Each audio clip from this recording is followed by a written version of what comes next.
और इस बीच एक बड़ी खबर आ रही है, डोनाल्ड ट्रंप की ईरान को धमकी। शर्तें माने ईरान या बमबारी के लिए तैयार रहे, समझौता नहीं हुआ तो हमला होगा, यह कहा डोनाल्ड ट्रंप ने। अमेरिका ईरान पर फिर स्ट्राइक करेगा। तो ट्रंप बार बार कह रहे हैं कि ईरान डील करने के लिए छटपटा रहा है, लेकिन क्या यही सच है? क्योंकि 4 मई को ईरान ने सीज फायर तोड़ा और 5 मई को भी यूएई पर हमले किए, लेकिन मिलिट्री एक्शन की बजाय वॉशिंगटन 6 मई को नया समझौता प्रस्ताव लेकर आया। इस एक पन्ने के एमओयू को युद्ध समाप्ति की प्रक्रिया माना जा रहा है, यानी ट्रंप किसी भी तरह एग्जिट रूट तैयार करना चाहते हैं और इसमें पलड़ा ईरान का भारी है। इस स्थिति का फायदा चीन भी उठाने को तैयार है। देखिए कैसे ट्रंप होर्मुज के फंदे में सरेंडर करने वाले और कैसे चीन वर्ल्ड ऑर्डर बदल रहा है। मई को ईरान ने यूएई पर हमले करके सीज फायर तोड़ा। इसके बाद 5-6 मई को भी यूएई के अहम बुनियादी ढांचे पर हमले जारी रखे। 5 मई को हॉर्मुज में मालवाहक जहाजों पर हमले किए। इसके बाद 6 मई की दोपहर को यह खबर आई कि अमेरिका ने ईरान को एक पन्ने का प्रस्ताव भेजा। यूएस ईरान के बीच एक पन्ने के प्रस्ताव पर चर्चा जारी है। अगले 48 घंटे में ईरान इस पर जवाब दे सकता है। इसे एमओयू यानी मेमोरेंडम ऑफ अंडरस्टैंडिंग कहा गया है। इस पर सहमति बनी तो ईरानी परमाणु कार्यक्रम पर विस्तार से चर्चा का फ्रेमवर्क तैयार हो सकता है। अभी कुछ पक्का नहीं है, लेकिन व्हाइट हाउस के सूत्रों ने कहा है कि अब तक की सबसे बड़ी संभावना के आसार हैं। चर्चा के लिए 14 बिंदुओं का मसौदा तैयार हो चुका है।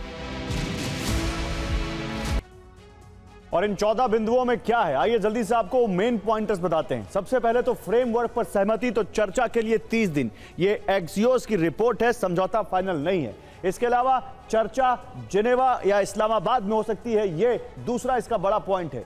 तीसरा यहां पर है, चर्चा के दौरान धीरे धीरे शिपिंग सैन्य प्रतिबंध घटेंगे। चौथा यहां पर पॉइंट यहां पर आता है, ईरान को 12 वर्षों के लिए यूरेनियम संवर्धन रोकना होगा। यह बहुत बड़ा पॉइंट है, क्योंकि इसी को लेकर बहुत ज्यादा रसाकशी चल रही है। पांचवा, अमेरिका ईरान पर लागू प्रतिबंधों में ढील देगा। छठा, ईरान की फ्रीज संपत्ति मुक्त की जाएगी, यह भी कहा जा रहा है। इसके अलावा ईरान को स्ट्रेट ऑफ हॉर्मुज खोलना होगा, यह दूसरा सबसे बड़ा पॉइंट है। क्या यह होगा? आठवां, ईरान को कड़ी संयुक्त राष्ट्र निगरानी पर सहमत होना होगा। 9वां पॉइंट यहां पर आता है, ईरान को परमाणु हथियार न बनाने का वचन देना होगा। और 10वां आता है यहां पर कि संवर्धित यूरेनियम अमेरिका को सौंपने पर विचार होगा। ईरान का 90% कच्चा तेल चीन खरीदता है। हॉर्मुज बंद होने से चीन को सबसे ज्यादा असर पड़ रहा है। 14-15 मई को ट्रंप चीन के दौरे पर जाने वाले हैं। इस दौरे में सबसे अहम मुद्दा हॉर्मुज और ईरान युद्ध होने वाला है। इसीलिए रागची अपने ऑल वेदर फ्रेंड चीन से मदद मांगने पहुंचे हैं। ईरान चाहता है कि ट्रंप की यात्रा के दौरान चीन उन पर नाकाबंदी हटाने के लिए दबाव बढ़ाए। दुनिया अमेरिका के युद्ध को संकट का कारण मान रही है। ऊर्जा संकट के समय में ट्रंप की चीन यात्रा मुश्किल सवालों से भरी हो सकती है। शायद इसीलिए ट्रंप ने चीन यात्रा से पहले डील का एमओयू तैयार किया है। बहुत संभावना है कि इसकी जानकारी चीन को भी दी गई हो। इस संभावना से भी इनकार नहीं किया जा सकता है कि ट्रंप ने चीन के जरिए ईरान को मनाने की कोशिश की हो। इस समझौते में चीन एक गवाह या गारंटर की भूमिका निभा सकता है। दूसरी तरफ चीन ईरान का सबसे बड़ा मददगार है और वो सौदेबाजी की टेबल पर एक साथ कई हित साध सकता है। इनमें पहला है ईरान से निर्बाध तेल सप्लाई, यानी अमेरिकी नाकाबंदी हटाना। समझौते के बदले चीन अमेरिका पर टैरिफ घटाने का दबाव बढ़ा सकता है। इसके साथ ही दक्षिण चीन सागर में अपना वर्चस्व बढ़ाने के लिए अमेरिका को नौसेना घटाने पर बाध्य कर सकता है। 72 घंटे पहले अमेरिकी राष्ट्रपति ने प्रोजेक्ट फ्रीडम का ऐलान किया था। ट्रंप की कोशिश हॉर्मुज को खोलना और खुद को विजेता घोषित करना था, लेकिन डोनाल्ड ट्रंप खुद हॉर्मुज के भंवर में फंस गए और नतीजा यह निकला कि अमेरिकी राष्ट्रपति को महज 48 घंटे में प्रोजेक्ट फ्रीडम रोकना पड़ा। इसे दुनिया सुपर पावर के सरेंडर के तौर पर देख रही है। एक्सपर्ट्स मान रहे हैं कि हॉर्मुज और ईरान की भौगोलिक स्थिति ट्रंप के लिए एक ऐसा चक्रव्यूह बन चुकी है जिसे तोड़ना अमेरिकी राष्ट्रपति के लिए असंभव हो चुका है। ट्रंप ने अपनी पोस्ट में लिखा, ईरानी प्रतिनिधियों के साथ अंतिम समझौते की दिशा में प्रगति हुई है। हमने आपसी सहमति से तय किया है एक तरफ नाकाबंदी पूरी तरह से लागू रहेगी, वहीं प्रोजेक्ट फ्रीडम को कुछ समय के लिए रोक दिया जाएगा ताकि देखा जा सके कि क्या समझौते को अंतिम रूप देकर उस पर हस्ताक्षर किए जा सकते हैं या नहीं। ईरानी मीडिया रिपोर्ट्स में दावा है कि अमेरिका के 2 व्यापारिक जहाज हॉर्मुज में फंस गए हैं। दावा है कि ये दोनों शिप हॉर्मुज के दक्षिणी तट के पास फंसे हैं, जो ओमान के मुसंदम प्रायद्वीप के पास से होकर गुजर रहे थे। ये वही प्रायद्वीप है जिसके पास से अमेरिका ने नई शिपिंग लेन तैयार की थी। तो सुपर प्राइम टाइम में हमने 24 घंटे पहले आपको बताया था कि अमेरिका ने ओमान के पास से नई शिपिंग लेन तैयार की है, जो मुसंदम प्रायद्वीप के पास से गुजरती है। अब ईरानी दावे को माने तो इसी प्रायद्वीप के पास अमेरिका के 2 व्यापारिक जहाज फंस गए। इन जहाजों को अमेरिकी युद्धपोत रास्ता दिखा रहे थे, तो फिर ऐसा हुआ क्यों, यह भी आपको बताते हैं। दरअसल इसकी वजह मुसंदर प्रायद्वीप के आसपास की भौगोलिक स्थिति है। इसके तटों के आसपास का इलाका हॉर्मुज का सबसे गहरा क्षेत्र है। यहाँ तट के पास पानी की गहराई करीब 650 फीट है। समंदर की इतनी गहराई हॉर्मुज से गुजरने वाली अंतर्राष्ट्रीय शिपिंग लेन की भी नहीं है। मुसंदर प्रायद्वीप के तट का ज्यादातर हिस्सा ऊंचे ऊंचे पहाड़ों से घिरा है। इसी रास्ते को अमेरिका ने नई शिपिंग लाइन के लिए तैयार किया था, लेकिन इस इलाके की भौगोलिक स्थिति बेहद जटिल है। तट के ठीक पास समंदर जहां गहरा है, तो वहीं कुछ जगहों पर पानी बेहद ज्यादा उथला है, जिसकी वजह समंदर के अंदर मौजूद बड़ी बड़ी चट्टानों का होना है। कुछ जगहों पर इन चट्टानों की वजह से समंदर की गहराई 25 से 35 मीटर ही रह जाती है, जबकि बड़े जहाजों का निचला हिस्सा करीब 20 मीटर गहरे पानी में रहता है, जिसकी वजह से जहाज यहां फंसने और दुर्घटना होने का डर बना रहता है। इसीलिए इस जल क्षेत्र को हॉर्मुज से गुजरने के लिए प्रमुख रूट के तौर पर इस्तेमाल नहीं किया जाता था, लेकिन मजबूरी में अमेरिका ने इसे नई शिपिंग लेन के तौर पर इस्तेमाल किया और अब अंजाम सबके सामने है। ईरान की बेड़ियां काटना अमेरिका के लिए लगभग नामुमकिन हो चुका है। बीते 24 घंटे में ट्रंप ने एक नहीं 2 मोर्चे पर सरेंडर किया है। पहला, ट्रंप ने प्रोजेक्ट फ्रीडम को रोक दिया है। दूसरा, ऑपरेशन एपिक फ्यूरी को अमेरिका खत्म कर चुका है और इसका ऐलान खुद विदेश मंत्री मार्को रूबियो ने किया। अमेरिका हॉर्मुज के भंवर में फंस चुका है। ईरान की भौगोलिक स्थिति की वजह से वो हॉर्मुज नहीं खुलवा पा रहा है।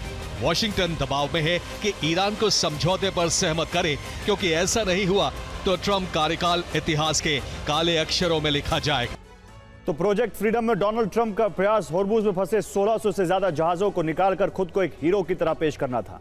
यही वजह है कि उन्होंने इस ऑपरेशन में अरब में मौजूद अमेरिकी नौसेना की ताकत का बड़ा हिस्सा झोंक डाला।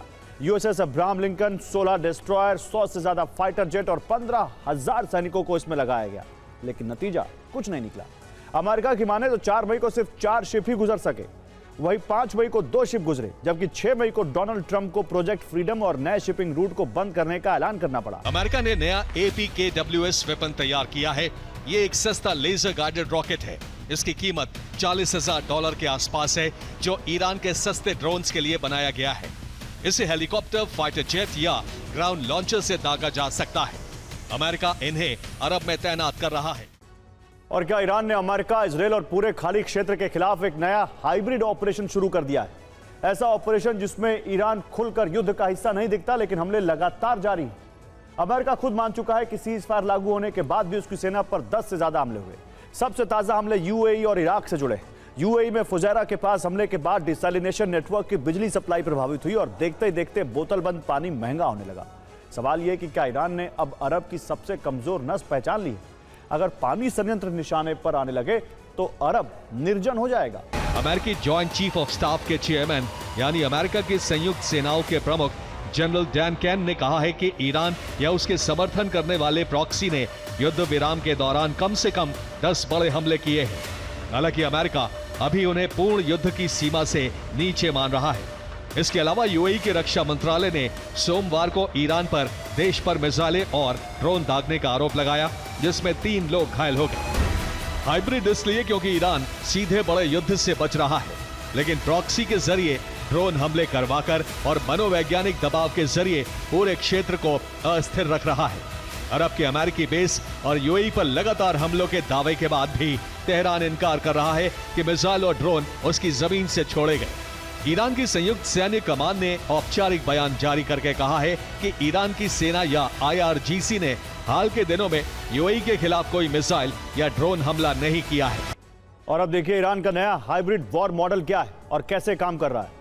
39 दिन की जंग में ईरान ने अरब देशों के तेल ठिकानों पर हमले किए, लेकिन इस बार हमला यूएई के फुजायरा बिजली प्लांट पर हुआ है। बिजली घर पर हमला होते ही फुजायरा तेल टर्मिनल का काम ठप पड़ने लगा और यहां का उत्पादन 30% तक कम हो गया।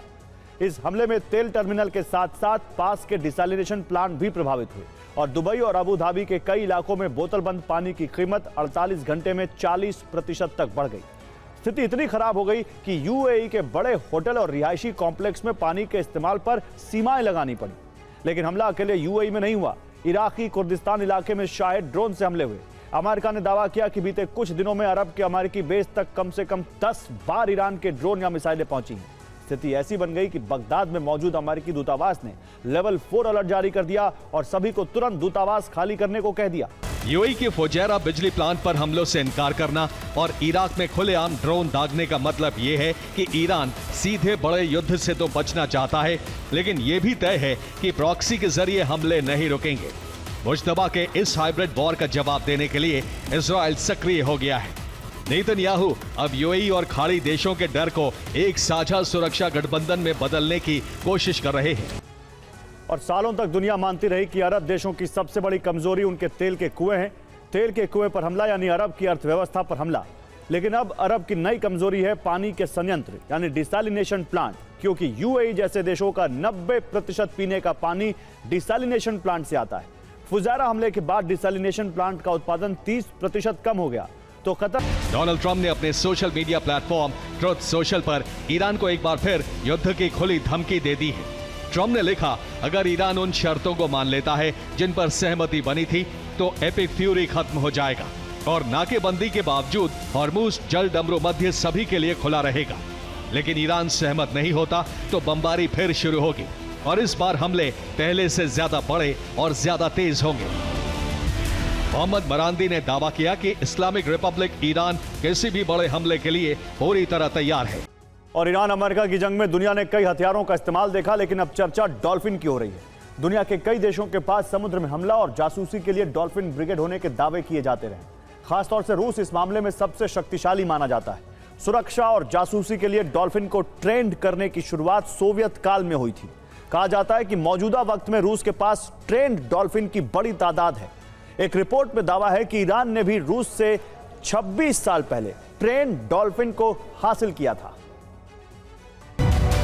द वॉल स्ट्रीट जर्नल ने एक रिपोर्ट में यह दावा किया है। दावा है कि ईरान डॉल्फिन से हमले करवा सकता है। अमेरिकी मीडिया में डॉल्फिन को लेकर चर्चा जारी है, लेकिन ईरान की मीडिया इन दावों को गलत ठहरा रही है। अमेरिकी रक्षा मंत्री ने कहा है, मैं इस बात की पुष्टि या खंडन नहीं कर सकता कि हमारे पास आत्मघाती डॉल्फिन है या नहीं, लेकिन मैं इस बात की पुष्टि जरूर कर सकता हूं कि ईरान के पास तो नहीं है। और दावा किया जा रहा है कि ईरान के पास डॉल्फिन की विशाल सेना है। ईरान के पास 2000 से अधिक हमलावर डॉल्फिन फिश हो सकती हैं। ईरान की ट्रेन डॉल्फिन अपने साथ विस्फोटक ले जाने में माहिर हैं। कहा जा रहा है कि ये किसी नेवल ड्रोन की तरह ही युद्धपोत पर आत्मघाती तरीके से हमला करती हैं। डॉल्फिन को किसी डिवाइस के जरिए सीटी की आवाज से निर्देश दिया जा सकता है, क्योंकि डॉल्फिन आवाज से संकेत समझ लेती हैं। वाइब्रेशन को के इस्तेमाल से भी ऑर्डर दिया जा सकता है। इनमें टारगेट पहचानने की क्षमता भी होती है। कई देशों में जासूसी के लिए डॉल्फिन का इस्तेमाल किया जाता है। ईरानी डॉल्फिन अब हॉर्मुज में नजर रखेंगी। अमेरिका की जहाजों की जानकारी भेज सकती हैं। इनके जरिए जहाजों की तस्वीरें भी मिल सकती हैं। एक रिपोर्ट में दावा है कि साल 2000 में रूस से ईरान ने डॉल्फिन खरीदी थी। रूस में ही डॉल्फिन्स को हमले की ट्रेनिंग दी गई थी। बाद में ईरान में भी डॉल्फिन्स का प्रशिक्षण शुरू किया गया। अमेरिका की डॉल्फिन्स भी हॉर्मुज में बेहद सीक्रेट तरीके से काम कर सकती हैं। ये समुद्री माइंस का पता लगाएंगी। इनमें गहरे समुद्र में देखने की क्षमता होती है। डॉल्फिन सेना को इशारों से माइंस की जानकारी देती हैं। डॉल्फिन माइंस की तलाश में माहिर होती हैं। डॉल्फिन समुद्र में गाइड का काम करेंगी। इन्हें हॉर्मुज लाया गया तो माइंस का पता आसानी से चल जाएगा। ये सेना के गोताखोरों को रास्ता दिखाएंगी। डॉल्फिन के साथ गए सेना के गोताखोर माइंस को नष्ट कर सकते हैं। और कागजी सीजफायर के बीच इजरायल और हिजबुल्लाह के बीच भीषण जंग जारी है। इजरायली सेना लेबनान में बारूदी बरसात कर रही है तो हिजबुल्लाह गुरिल्ला रणनीति से इजरायल पर वार कर रहा है। कोई भी युद्ध विराम को मानने को तैयार नहीं है, लेकिन अमेरिका जो हिजब और इजरायल के बीच वार्ता की कोशिश में जुटा है, वो खुद इस जंग की आड़ में ईरान पर अपने हमले को जायज ठहराने की कोशिश कर रहा है। लेकिन कैसे, इस रिपोर्ट में देखिए। जंग की शुरुआत से ही इजरायल का मकसद था हिजबुल्लाह को दक्षिणी लेबनान से हटाकर लितानी नदी के उत्तर में ढकेलना। इजराइल लितानी नदी तक के इलाके में कब्जा कर उसमें बफर जोन बनाना चाहता है और सिक्योरिटी जोन के नाम पर कंट्रोल रखना चाहता है, क्योंकि दक्षिणी लेबनान में हिजबुल्लाह का होना इजराइल के लिए दुश्मन का घर में हथियार लेकर खड़े होने के बराबर है। सुरंगों में छिपे हिजबुल्लाह लड़ाके आईडीएफ पर गुरिल्ला हमले कर रहे हैं। Hezbollah anti tank guided missile का इस्तेमाल आईडीएफ के मरकावा टैंकों को तबाह करने के लिए कर रहा है। सुसाइड ड्रोन इजराइल के खिलाफ हमले में गेम चेंजर साबित हो रहे हैं, क्योंकि दुश्मन के रडार से आसानी से बच जाते हैं। अमेरिका एक नैरेटिव सेट कर रहा है। हिजबुल्लाह को ईरान का सबसे अहम प्रॉक्सी माना जाता है। हिजबुल्लाह ईरान का आतंकी हाथ है। इजराइल पर हिज्ब के हमले का मतलब है कि ईरान ने हमला किया। इस तर्क से ईरान पर स्ट्राइक सेल्फ डिफेंस के दायरे में आती है।